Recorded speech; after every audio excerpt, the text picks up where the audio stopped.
Hello, welcome back. Welcome to lecture 3, where we're going to start working on kinematics and 1D motion today. So we spent lecture 2 talking about the unit system and the MKS system that we're going to be using here in physics. So we've come up with a tool of how we can talk about quantities in physics. Now in this lecture and the next few lectures, we're going to start building the tool set of how we can mathematically understand and describe motion that is happening in the observations that we make. Essentially, this entire class is about describing motion.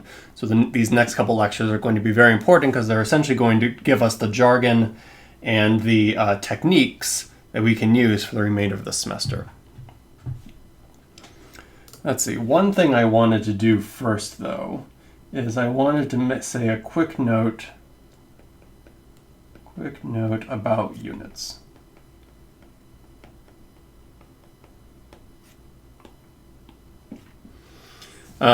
I defined the MKS system in the last lecture. I talked about the meter, the kilogram, the second, whatnot. But given that most of you are Americans, I assume that the meter and the kilogram might not necessarily have a ton of meaning.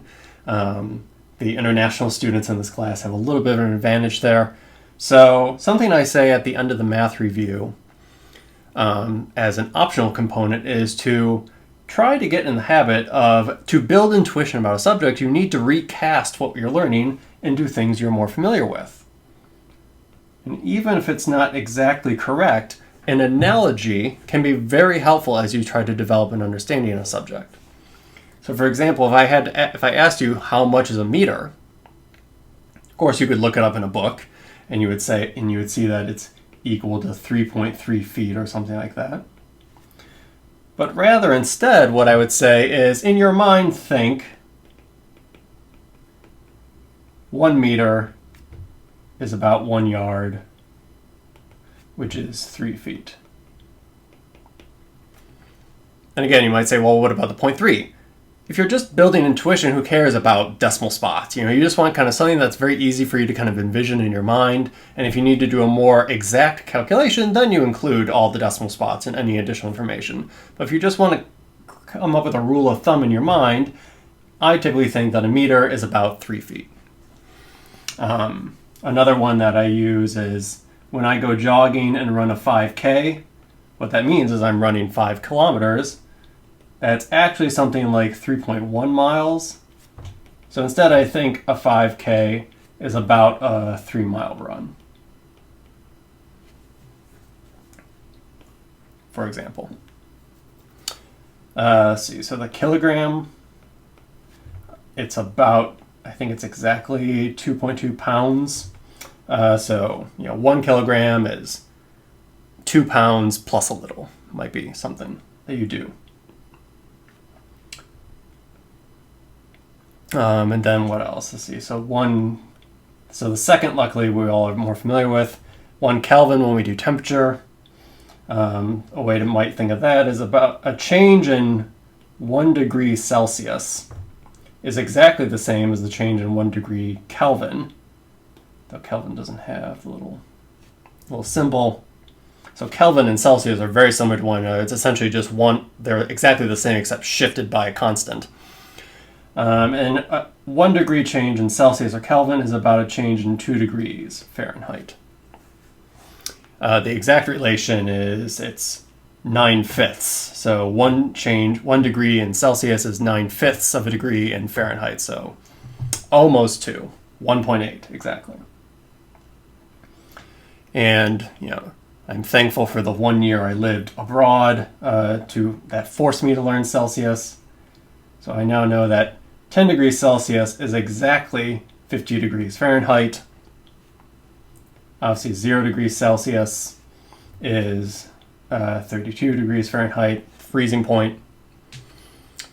So notice that every time you go up 10 in Celsius, you go up 18 in Fahrenheit. So then 20 degrees Celsius is 68 degrees Fahrenheit, and 30 degrees Celsius is 86 degrees Fahrenheit. So the way I remember it from 0, 10, 20, 30 Celsius is winter coat, spring jacket, perfect temperatures, wear a bathing suit. So it's kind of winter, spring, early summer, late summer. Anyway. Just good to have something to kind of think about when you are dealing with the MKS unit system if you're less familiar with it. All right, so again, we are starting now kinematics. Or 1D motion. Or rather 1D motion for now. And again, I like to think of kinematics as the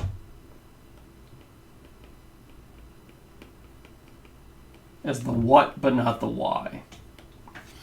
This is all about how we describe motion, though it's not necessarily telling us why that motion is occurring in the first place. You know, I can model a ball falling from my top hand to my bottom hand, and I could come up with some sort of mathematical formula that allows me to understand this, but it doesn't tell me why the ball is moving. Why is the ball, when it leaves my hand, why does it fall down at all, and why does it fall down at the rate that it falls? That is dynamics, which is what we'll do when we get into Newton's laws. So words that might come to mind with kinematics, will be words like speeding up, slowing down, moving to the right, moving to the left, moving up, moving away, moving towards, standing still. These are all words that are really kind of more common language in how you describe motion or the ideas of kinematics. And with 1D motion, again, we're going to be talking about, say, balls falling vertically in one dimension or being thrown up vertically in one dimension, balls kind of rolling across a table or down a ramp. Motions that can be described as either going, forward or backward in one particular dimension. Backward and forward, up or down, up the ramp, down the ramp. These are all one-dimensional motions. All right. But before we do that, we have to back up a little bit and think about what it actually means when we're describing motion. We're describing motion based on observations that we're making. So if Professor Rosario and I are hanging out and I see Professor Rosario moving, what exactly do I mean when I say Professor Rosario is moving? What does it even really mean to say that I observe her moving? In this class, we can't take anything for granted. Every word, even though you have likely used and are more familiar with these words just from everyday speak, in physics, we take nothing for granted. Everything has a very precise, exact physical definition that is necessary for us to understand as we build in sophistication. So observations gets to the idea of when I am collecting data, I am making an observation. And usually that sort of act is passive. I am not doing anything to Professor Rosario when I observe her, say, walking across the campus, for example. As a sidebar, it actually can be important in quantum mechanics. But for this class, I can passively watch someone, and I can take data in some way to understand how they're moving. But not all observations, depending on who you are and how you're taking the observation, not all observations are going to necessarily come to the same conclusion. Take, for example, if there were two people, now suppose one of you is sitting next to the train tracks and you're observing a distant tree, but I am actually on the train that is whizzing by on the train track. In a case like this, both of us might be observing the same tree, say this tree right here. You would not, if you standing outside the train, would likely conclude that the tree is not moving. Though from my point of view on the train, as I am moving towards what looks like the right, it looks like as I look out the window, that the tree was moving to the left. So I would have observed that the tree has some motion with it. Where you, standing outside the train, would have said, well, the tree is not moving and is standing still. So this gets into the idea that different people doing different kinds of observations might reach different conclusions. So we have to be very careful about what we mean when we say we make an observation. sometimes they can even, in those cases, that's a simpler case, you can sometimes come at different answers. If we are here on the Earth, and you go out and look at the stars and look at the sky, from our point of view here on Earth, it looks like the sky above us is spinning over the course of the day and the night. So everything appears to rise in the east, it kind of rotates around, and everything appears to set in the west. It's much easier to do it when the sun is out. So it appears like the actual sky above us is rotating. You see this, it's easier to see for, say, the moon or the sun, for example. You see that the moon or the sun do not remain stationary in the sky throughout the course of 24 hours. But of course, to someone who is, say, in a spaceship outside of, off the Earth, what they would observe looking around is they would not see the stars moving at all. To this spaceship observer, they would see the stars essentially as stationary, but they would see then the planets moving around in circles around the sun, for example. So in looking at the same set of stars, these two different points of view are arriving at different conclusions. So now, shameless plug, this movie was taken from, made by one of my students, which there's a link in the YouTube if you want to learn something about comets. But the idea, the takeaway here is that different observers may describe something differently. And this all gets to the idea of observations depend on your reference frame.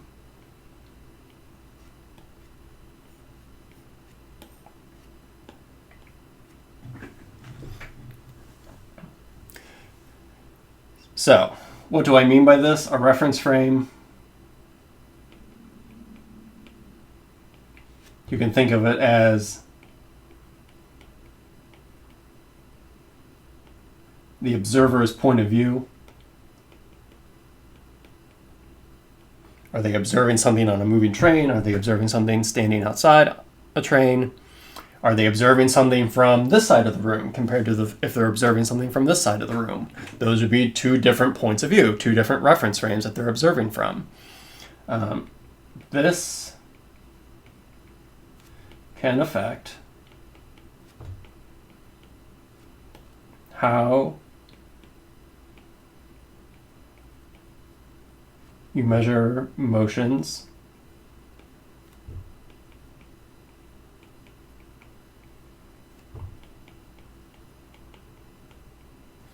based on position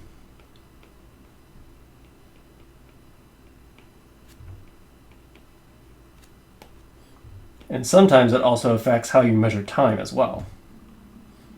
How you measure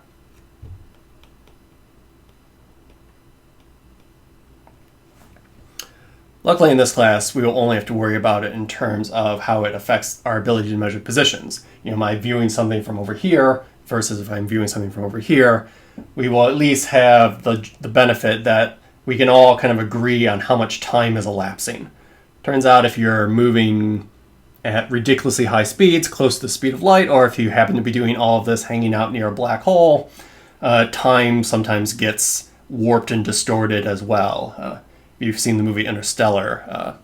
You can remember they talked about that water planet where a half hour on that planet corresponded to 20 years or something elsewhere, or something like that. Sometimes time can get messed up as well. Luckily for this class, we don't have to worry about that at all. We are really only thinking of this in terms of how your reference frame allows you to distinguish how things are moving through space. So for now,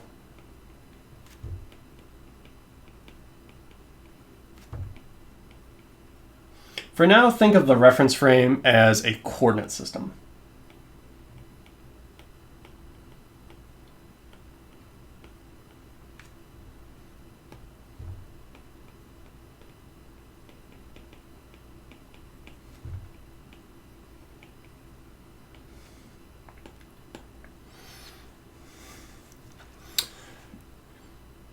or rather, the coordinate system is a way to pinpoint location. So a way of describing, if I tell you a location, the coordinate system gives that location meaning. So to give a kind of simple example, if I tell you my location is 103b, that alone doesn't really tell you anything until I tell you my coordinate system, which is Galileo Hall.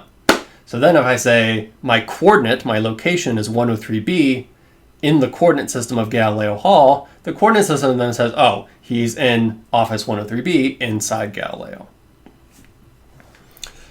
Similarly, we can think of this as if I just say my location as Galileo Hall, that again, if I pick some random person in the world, doesn't necessarily mean that much until I say it's in the coordinate system of St. Mary's of California campus. Galileo Hall tells me the location in the coordinate system of St. Mary's campus. And of course, you can continue to zoom out and think of how you can think of different coordinate systems that envelop this. St. Mary's campus within the coordinate system of, say, Moraga, that would pinpoint your location in the city of Moraga. Moraga in the coordinate system of California pinpoints you in the state of California, United States, North America, Earth, Milky Way, local group. You get the idea. When we talk about reference frames, what we're really talking about is that we're laying down a coordinate system that allows individual locations to have some sort of physical meaning.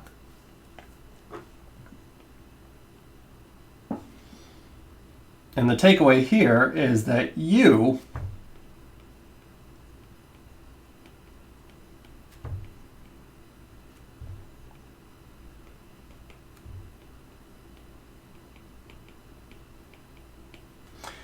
have control over what coordinate system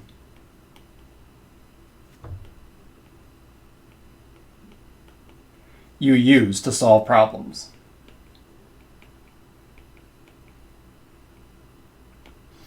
You are completely free to describe and use a coordinate system in the way that makes the most sense for you or for that problem.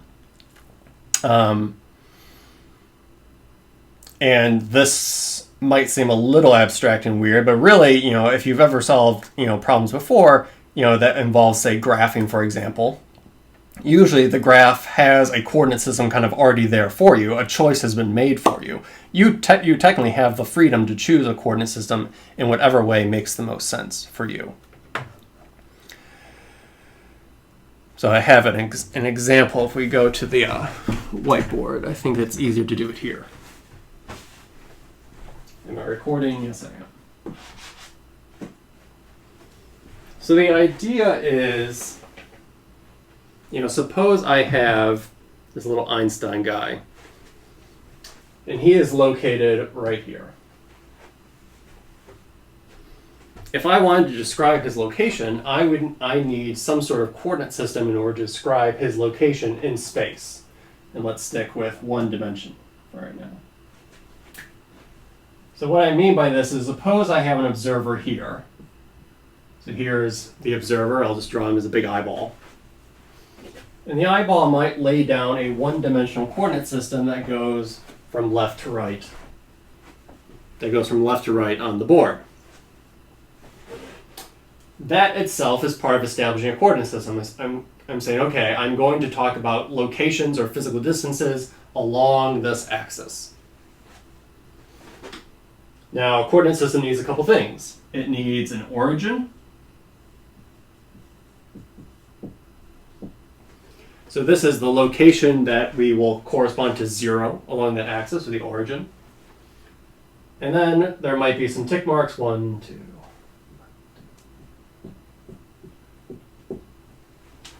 That delineates, distances, in this coordinate system. So this might be 1 meter, 2 meters, -1 meter, -2 meter, -3, 4, -5, -6, -7, -8. So to me, I think that a coordinate system it requires two things. It requires you to have some sort of idea of where the origin is, and there's some direction that is the positive direction. Which again, you're free to choose what these are, and whatever makes the most sense for you. So in the case of this observer, let's call him observer 1. If he wanted to pinpoint the location of Einstein, he might say, okay, on this particular coordinate system, Einstein seems to be located right here. All right, so this might be the location of Einstein. So they might say Einstein is located at negative, looks like negative 3.5 meters on this coordinate system, for example. Contrast that with a second observer, which maybe this observer is over here, and it lays down a coordinate system where it wants this to be the origin. And then it has 1, 2, 3.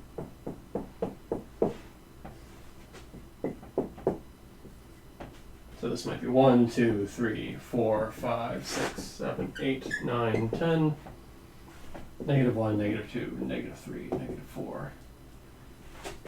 And so again, there is a location of the origin, and then there is some direction that corresponds to the positive direction, which that observer is also picking to be towards the right. So then in the one-dimensional location of Einstein, Einstein is then located, let's see, it seems like Einstein is located about right here.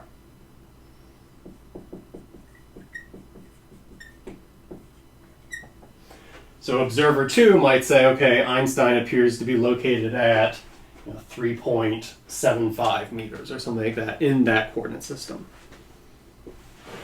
So all this is doing is it's giving us a way to actually quantify the location, and notice that it doesn't, the plus and the minus, there's really, all the plus and the minus is doing is it's telling us something about whether it's to, in this case, the left of the origin or to the right of the origin. In this case, Einstein was located to the left of the origin, and since the positive direction was towards the right, that direction is negative towards the left. In this case, the positive direction is also towards the right, so Einstein is located in the positive direction for observer 2. That's the idea behind laying down a coordinate system, where you are free to choose what you want that coordinate system to be. And usually, problems in high school or whatnot were likely, fairly clever, and they set it up in a way that made sense. So you can draw from that as you think about how you might establish your coordinate systems for problems.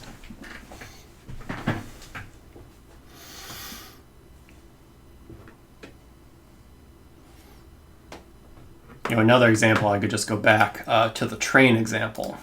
But I cleverly hid a coordinate system down below. Suppose the train rider had its own coordinate system, where it just looked out the window, and straight out the window was their location that corresponded to 0. Towards their left was negative, towards their right was positive. They could throw down a coordinate system where it appears, in this case, like all the trees and bushes and whatnot that they're observing, everything seems to be moving towards the left. It's starting at positive numbers, and it's eventually going to 0 and then to negative numbers, which in this case, all that means is it's going towards the left for this particular coordinate system.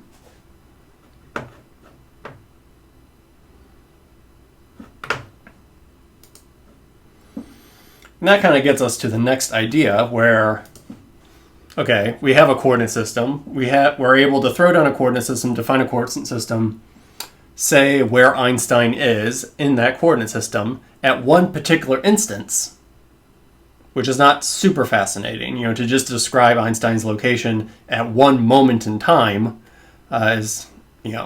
we want to build from that. We want to do a little bit more than just describing Einstein's location at one point in time. Now we want to think about how we can do this as, say, a function of time. Is Einstein's location changing as time goes on, for example?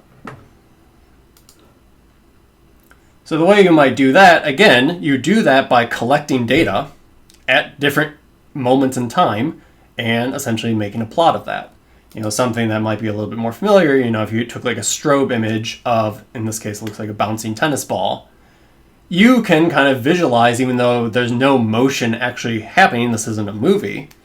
This is showing you, different snapshots in time, different data points, and your eyeball is likely connecting them together to create some sort of motion where you can see the ball is bouncing and it looks like it's moving towards the right.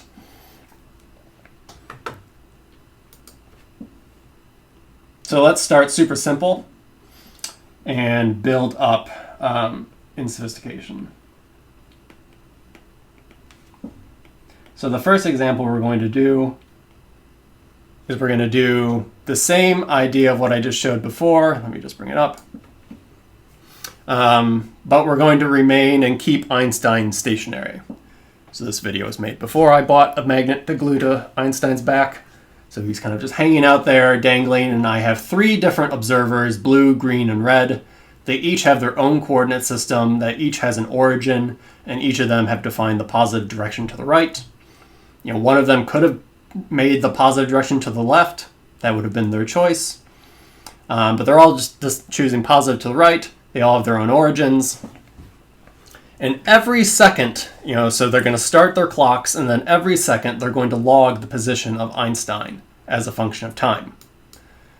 So if they were to do that, they might see something like this, where every second they pinpoint the location of Einstein, but since Einstein himself is not moving, they would always reach the same answer as for the actual location of Einstein on this one-dimensional coordinate system. Let us actually plot that and learn how to turn this into a 2-dimensional, more interesting looking plot. So here's the idea behind, we're going to do the stationary case. Let's see, I will do the case of, let me just do the green observer. Maybe we'll do them all. We'll do them all. So the idea behind a position as a function of time plot is you have your x-axis, which is going to be time with units of seconds. And then you're going to have your y-axis, which is going to be position. And I don't know what unit they're using, but let's just assume that they're using, say, meters. And again, I like to get in the habit of making it very clear which direction is the positive direction. So I'll write just off to the side that the positive direction is upward.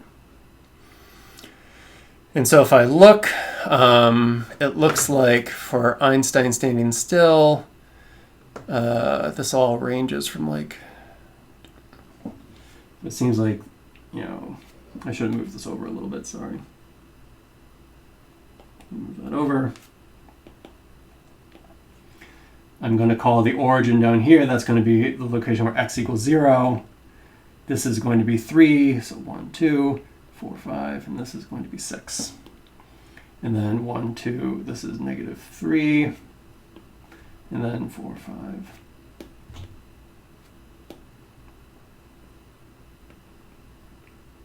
-6. And then time is going to go from 0, 1, 2, 3, 4.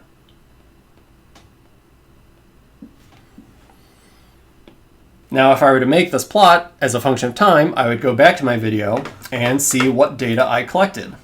So it seems that at the first second, let's call the first one we see t equals 0. So there's the first dot we see. At t equals 0, it looks like the blue's position is -1. So I'll mark that on my graph, and I'll go back to it in a second. For green, it looks like the position is +5. And for the red observer, it looks like it's like 2 and a little. So I'll put it here. So at the first data point, I might say something like this. Those give us the positions at t equals 0. I move forward a little bit. At t equals 1 second, the locations have not changed. So I can go back, and that's what it's going to be from here on out. So I can just do this manually. then red,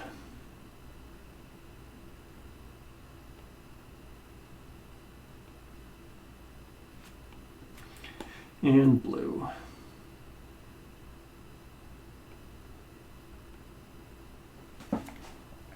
And then if I wanted to, I can connect them maybe with like a very thin line. But you have to remember, you really only know where, the only data you have is where the big dots are. Those are your data. So this is, there's no data here. Then this is a data point. For example.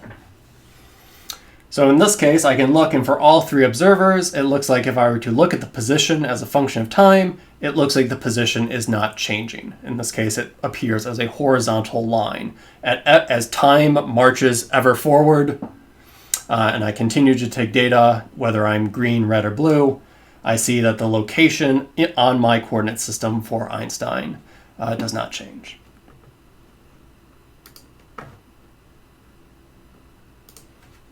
Let's do another example. That one is relatively uninteresting. So here's an example where a ball is going to roll across the screen. And every time, every second, we are going to log the location of the ball. So let's just play the video. So that every second they put up a dot, they take a photograph. Maybe they have a, you can think of it, you have a Polaroid camera. Every second they take a Polaroid photo, and then they have a collection of, in this case, looks like 5 Polaroids that shows the location of the ball at t equals 0, 1, 2, 3, and 4. So if we wanted to plot that,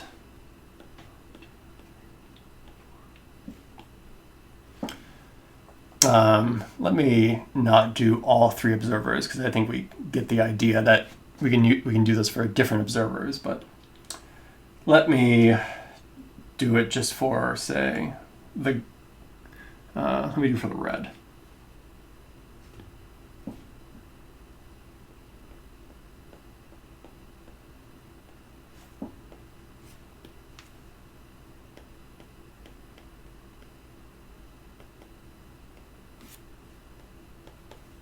So if we go back to this, there's a cheat up here. So we have the rolling ball, again, position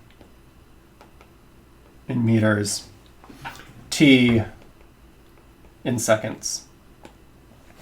I could look at this video and plot the position as a function of time. So in this case, it's a little off the screen. So we'll say it's probably like 6 and something.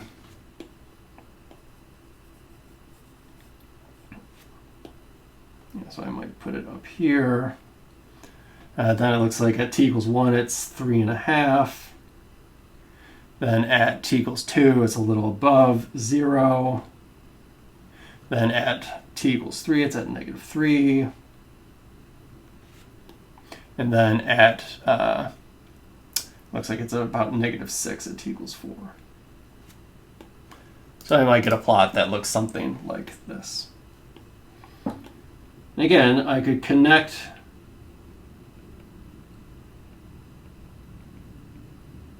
my actual data with a line just to give us a sense of how things are changing. But you just have to remember that really it's the data points there where you have data. The line you're connecting them with is just something to help you visualize, how your data appears to be changing as a function of time. So in this case, I would look at this and say, okay, the position as observed by the red observer is starting kind of far to the right of the origin. It's moving towards the origin, and then it is moving away from the origin on the opposite side. So if I define the positive direction as being towards the right, as we've done here, if you think of left over here and right over here, then I would say it appears like the ball is starting over to the right and is moving towards the left as a function of time. And again, nothing about the fact that there are negative values. All that means is that it's just on the opposite side of the origin. I'll leave it as an exercise for you to make a plot like this again, but doing it for the green or the blue, and they will have a curve that looks very similar, though it will be shifted kind of up or down on the axis. So then the last example is the same sort of thing. You probably can't really see. I've put now my coat down on top, so I'm going to roll the ball across again, and let's see what happens as I again record every second.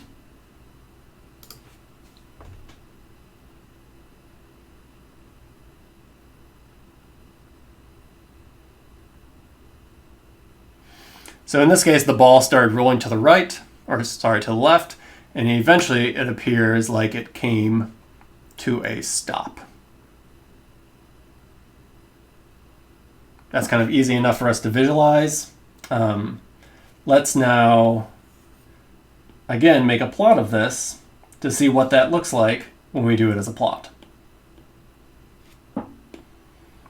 And this time I will be smart and just copy and paste rather than redo. All right, so we can go back to our plot. So this was the case of rolling ball. And this is the case of, let's move this down a little. This was the case of rolling ball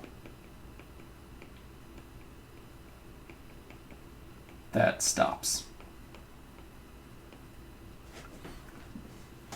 So in this case, if I look at the frames of the movie, it looks like, I'll put it back on the screen for you too if you want to try along. Looks like at t equals 0, it's again about like 6, positive 6.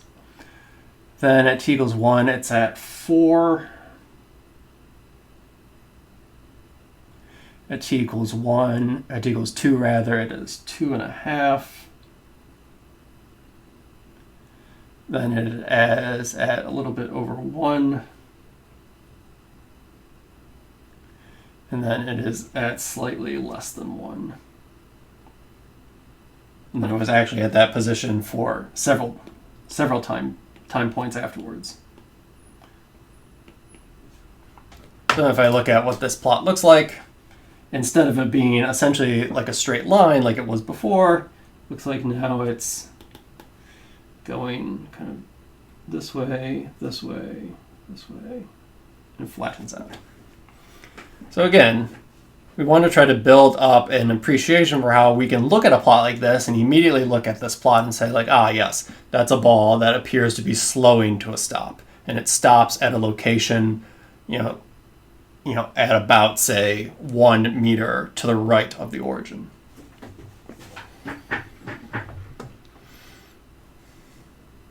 All right. So let's see, do I have a think pair share on that? I don't. Well, I encourage you to go back and look at, try to do this for the other observers to help you kind of get a feel and appreciation for this. But now the question is, how can we use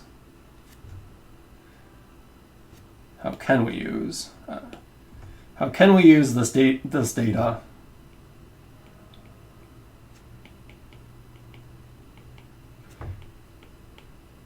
to say something quantitative?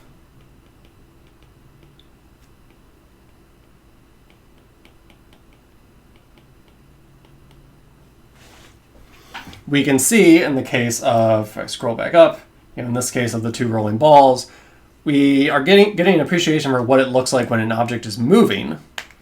But we notice in both these cases that the ball is moving in very different ways.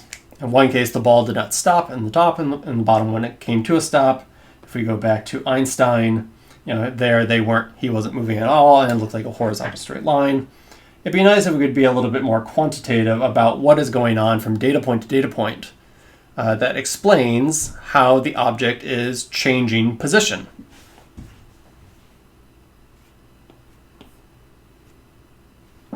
So in this case, we will define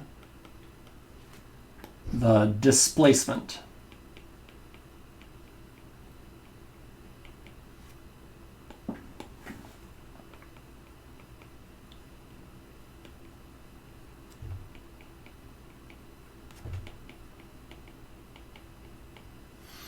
We will define the displacement between the two data points as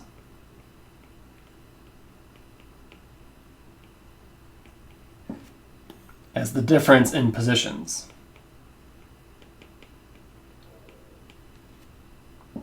So we have our very first equation. We will define the displacement, which I'm going to call delta x.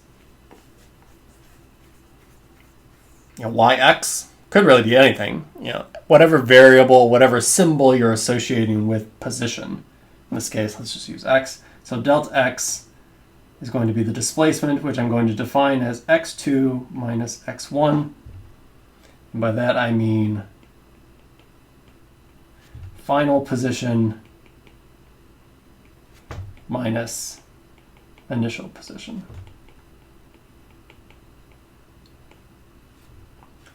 And this is our very first equation. I think that deserves a box.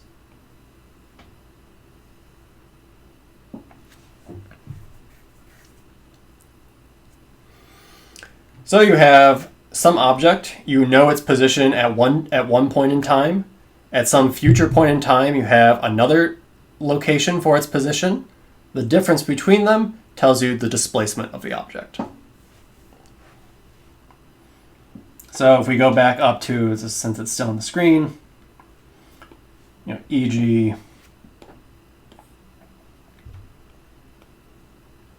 That's scrolling down, I'm sorry. If we look at let me just do this then. Copy.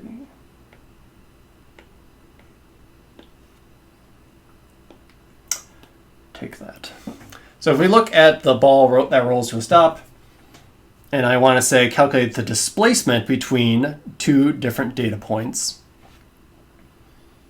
I look at the location of the object in that particular coordinate system at the final position and the initial position, and then I subtract the two. So suppose I want to know the displacement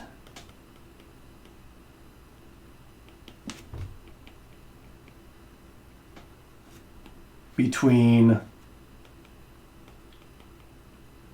the positions at t equals 0 seconds and then t equals 1 seconds.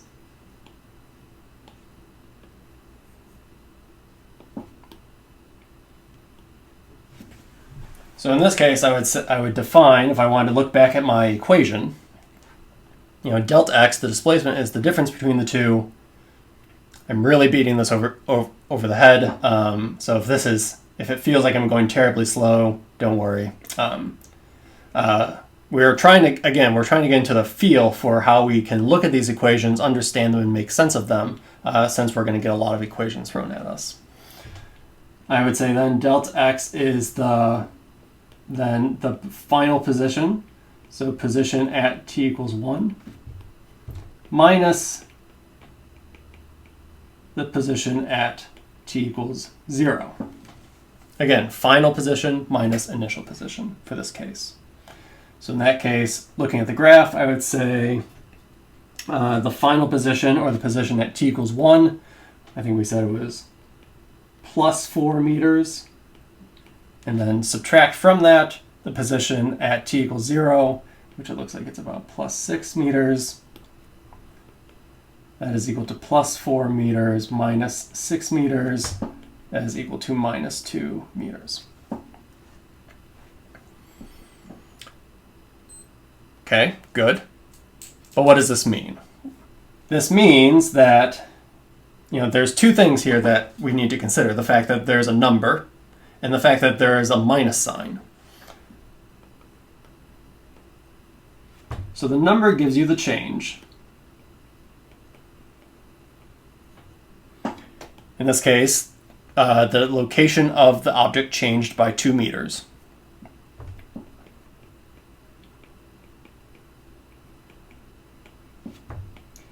And the negative sign says it moved to the left. Since the coordinate system defined to the right as positive, you could go back to this and see, all of these had to the right as positive. The displacement, since it's a negative number, all that means is the displacement was 2 meters. 2 meters in what direction? 2 meters to the left. That's all the negative is saying to you. This displacement, so the sign gives direction, is the takeaway there. Whether it's positive or negative does have actual physical meaning. Whether it's positive or negative means if it's moving towards the positive direction or towards the negative direction. And again, don't confuse, both positions are positive. It was 6 meters and then it became 4 meters. Both those are positive numbers. Their difference was negative, meaning just that it moved to the left. Displacement is what's known as displacement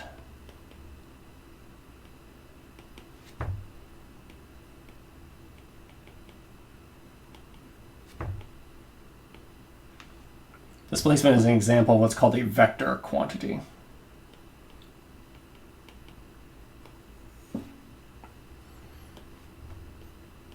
And all it means to be a vector quantity is that it's a quantity where the plus or the minus sign actually has physical meaning.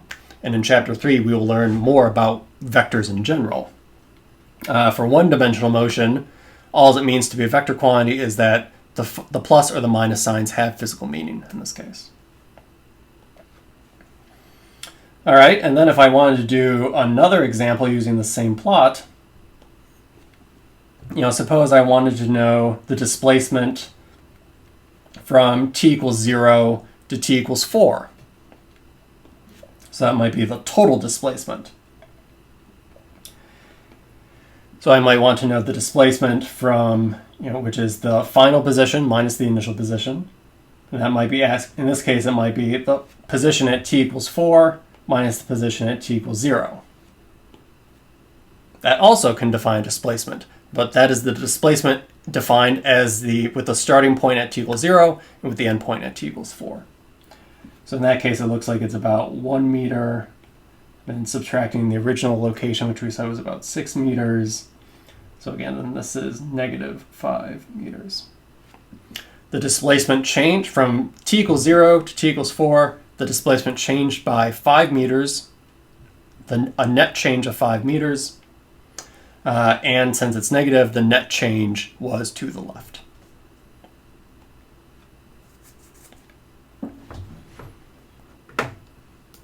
All right, now we got some examples to do.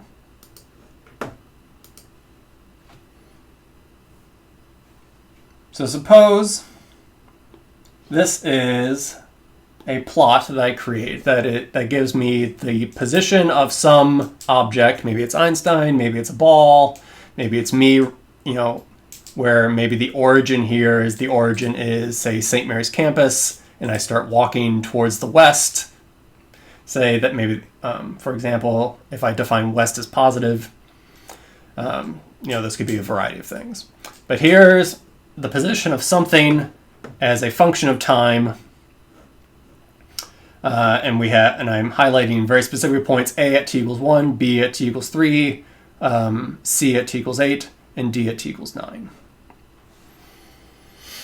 And my question that you should try to pause and calculate now before I do it is, what is then the displacement between points A and B, A and C, B and C, and B and D?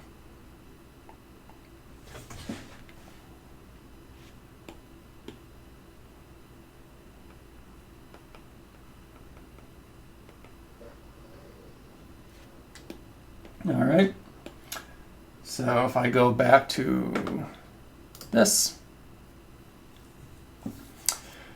the displacement between A and B, again, I'm going from A to B. So B is my final position, A is my initial position. I would say this is my x position at B minus my x position at A. In this particular coordinate system, it looks like it is 4 meters minus 0 meters, So then my answer is plus 4 meters. My displacement was 4 meters in the positive direction. Let's see, AC. AC. I go from A to C. I look at C. It actually is the same as B. So again, my answer is plus 4 meters. The amount of the net distance I'm traveling is plus 4 meters from between A and C. And what did I say? B and C. BC. They both have the same position. So in this case, it's going to be 0 meters. The net change is 0 in going from B to C. And then what's the last one that I said? B to D. So B to D, again, would be final is D, initial is B. Looks like D is 0 meters. B is 4 meters. The change is negative 4 meters. I'm moving 4 meters, but in this case, to in the negative direction, whichever direction that is. All right. So again, notice this says it only is dealing with the positions. I'm really saying nothing about time. That will be the next step. I'm really just looking at only the positions and saying how is the position changing between 2 points. Here's another example for you to try. So here's another position graph where it appears for this object starts at the origin. It moves in the positive direction for a bit, then it seems to come back to the origin, keeps going to this point D, and then goes back to the origin at point E over the course of what looks like 55 seconds. So what is then the displacement between points A and B, C and D, and D and E? And then fourth question, what is the total distance traveled between A and E? And contrast that with what is the displacement between A and E. So I will copy this down and then we will answer.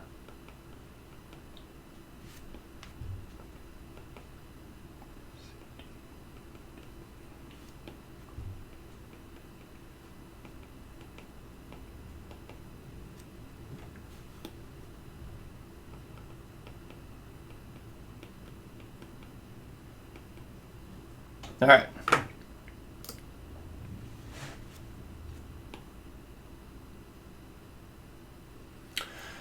So there's the graph. First question, what is the displacement when you start at A and go to B? So it looks like B, my end point is at 60 meters. My initial point is at 0 meters. So I would say my displacement is plus 60 meters. From C to D. That again is my position at D minus my position at C. So in that case, it looks like my position at D is negative 40 meters. My position at C was plus 60 meters. But there's that overall minus sign, so it's minus 40 meters minus 60 meters, which equals negative 100 meters. So the net displacement in this case, going from C to D, my distance changed by 100 meters in the negative direction.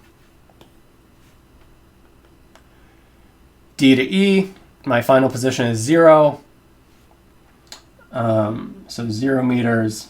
My initial position was negative 40 meters. So that becomes 0 meters minus minus, so that becomes a plus 40 meters. My answer is plus 40 meters. My displacement was plus 40 meters. From D to E, I went in the positive direction 40 meters. Now, I did not ask this on the previous slide, but I could just do it real quick now. What is the displacement between A to E overall. In this case, I would say that that is defined as my final position minus my initial position. But in this case, both of them are 0. So then I would write this as 0 meters. 0 minus 0.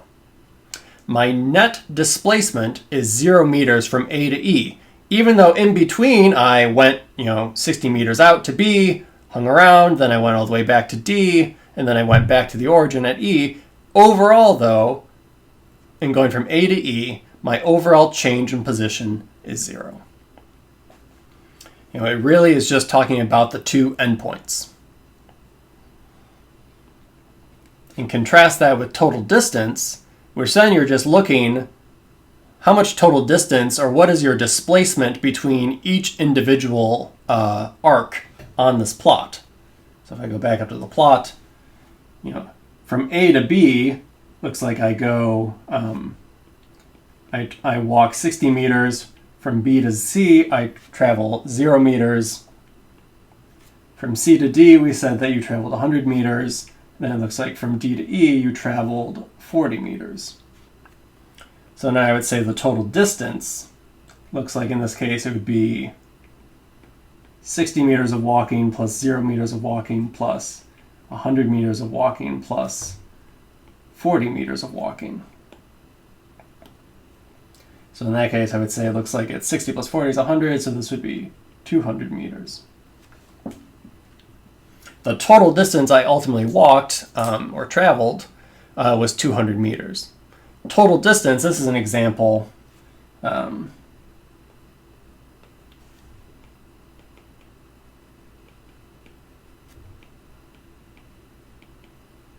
would say this is an example of a non-vector quantity. Because total distance is always positive, as long as you moved at all, you had some total amount of walking that was done. That might be kind of what's logged on your Apple Watch or your Fitbit, for example. They do not know, if you're walking in the positive direction or the negative direction, like displacement takes into account. So again, displacement minus final minus initial positions. All right, and the last thing for this lecture is that itself is it's moving us forward. Now we have ways of actually writing down how positions are changing between two data points. But like I said before, that didn't really take into account time in any way. It just looked at two different points and asked how is the position changing between those two different points. Now let's actually try to work in what it means to work in time.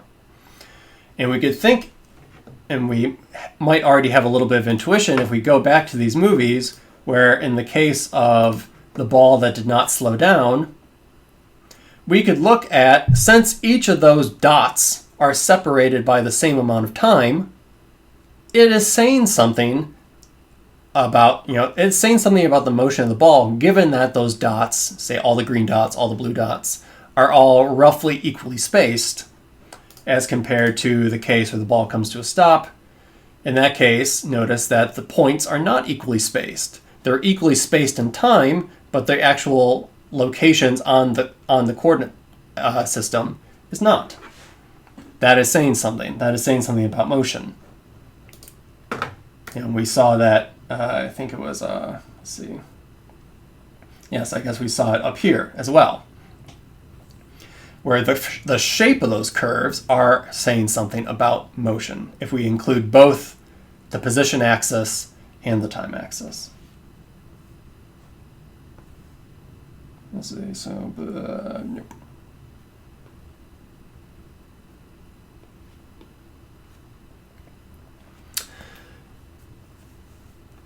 So you may have a hunch on kind of where we're going with this. Now we want to talk about how position is changing over time. That is a measure of speed, or where we're going to be more specific in this class and talk about velocity, how the velocity is changing. So to incorporate both position and time,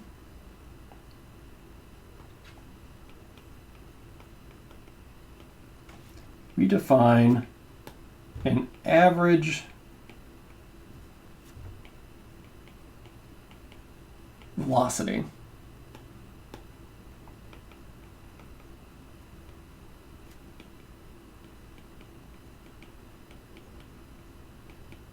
between 2 points as, so I'll say like v with a little average subscript, as the displacement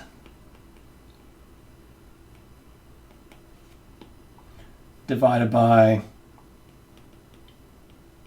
the time elapsed. In symbols, I might write this as delta x over delta t, if I'm using little t to represent time. I might also write this as final position minus initial position divided by final time minus initial time. How much time elapsed between those 2 points? That's also worth a box.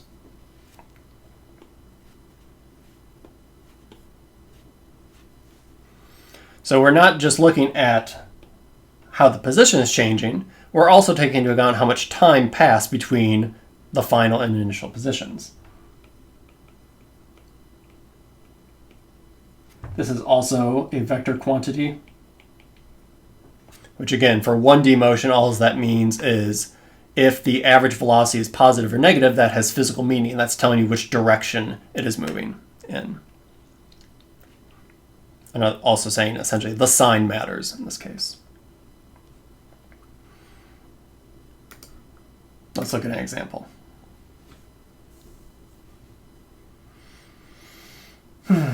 Actually, let me do this example first. If you had to think about it, just using your intuition. Suppose I have a ball that I release from 5 meters in the air and it falls towards the ground. And I have a quick shutter camera that is taking photographs every 1/10 of a second. So the ball is released from 5 meters above the ground, it moves vertically downward to the ground, and every 1/10 of a second, a picture is taken, and that is what you're seeing on the screen. Just based on the positions of those individual snapshots, what do you think you can say about the speed or average velocity of the ball? Is it speeding up, slowing down, moving at a constant rate, or do we actually still need more information? So in this case, I think we all probably agree that, just from our intuition, that an object appears to speed up as it falls towards the ground. And we can see that because the difference between each individual point is the same amount of time, but notice that the displacement is getting bigger and bigger and bigger as the object falls. So it's covering more distance in the same amount of time. We think of that as speeding up. Again, just to make sure that was clear, right? This displacement is much bigger than, say, this displacement, though they're both happening over the same amount of time, so they're both being divided by the same delta t. This is kind of big displacement, where this is little displacement. So in that case, we would say that the average velocity later on down here is larger than it is, say, up here. All right. Let's run through one example, and then we're done. So suppose I go for a jog, and every 14 minutes I pause to record my position as I go away from, suppose I say my origin is campus. I define the positive direction as, down the street, and over the course of 46 minutes, I log my position, but I only log it every 14 minutes. And so I get a graph that looks like this. The question is, I could ask is, when, based on how this graph looks, am I running or actually moving? In this case, I would say I'm always moving because my displacements are always non-zero between data points. I'm always changing my position, between subsequent data points. So at least given the data I have, it looks like I'm always constantly moving. But then I could ask, what is my average velocity during all of those times? And then what is my average velocity overall?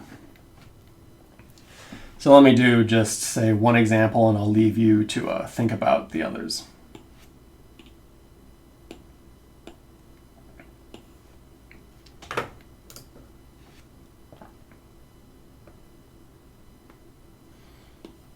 So let me calculate, let's say the average velocity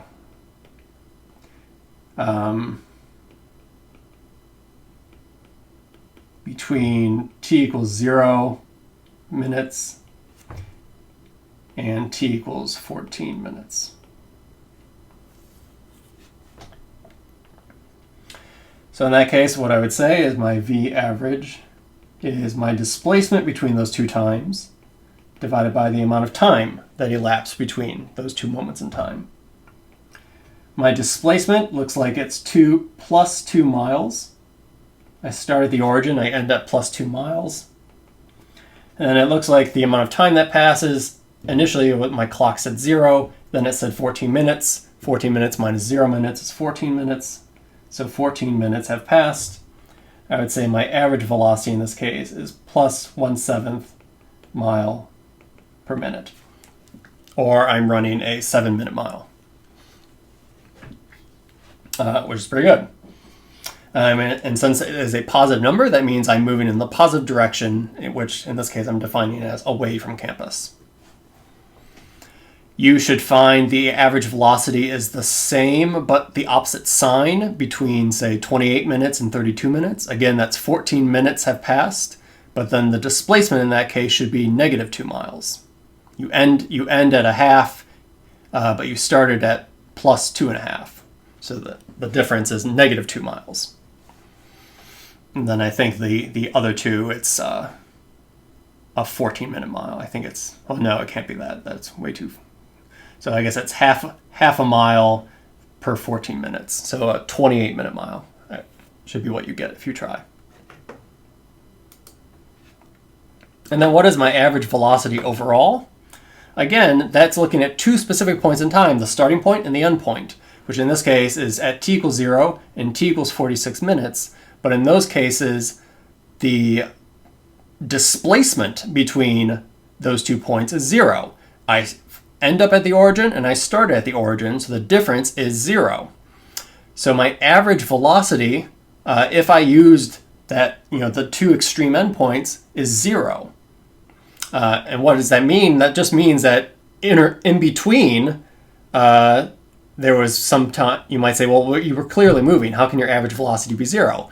That just means that there were moments in time when I was moving in the positive direction, and then there were moments in time when I was moving in the negative direction. I left campus, but I also had to get back to campus. And since I ended where I started, my average velocity then must be 0 between those two extreme points.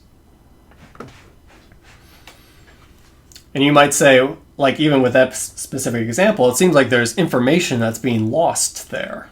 How can you say your average velocity is 0 when you just spent 46 minutes jogging and are now a sweaty mess? And you're right.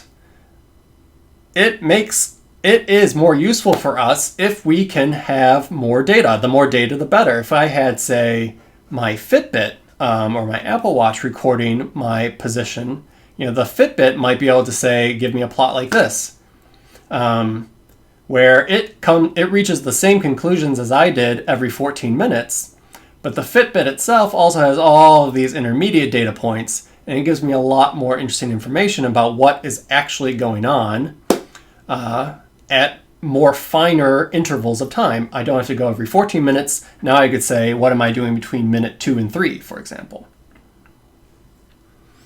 And so I'll leave you to think about these questions as well and what that means for this plot. I'll use that to motivate what we will start the lecture with tomorrow, which is going to be how can we look at where and how do we look at this plot and tell, for example, when I'm moving fast versus when I'm moving slow.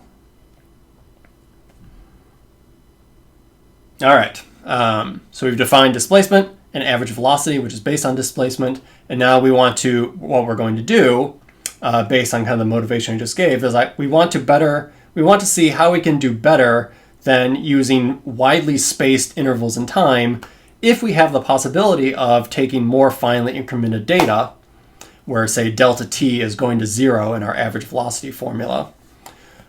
Are there other quantities that we can start to talk about and have a little bit more meaning? And so then we're going to define the instantaneous velocity, which is going to bring in the idea of a derivative.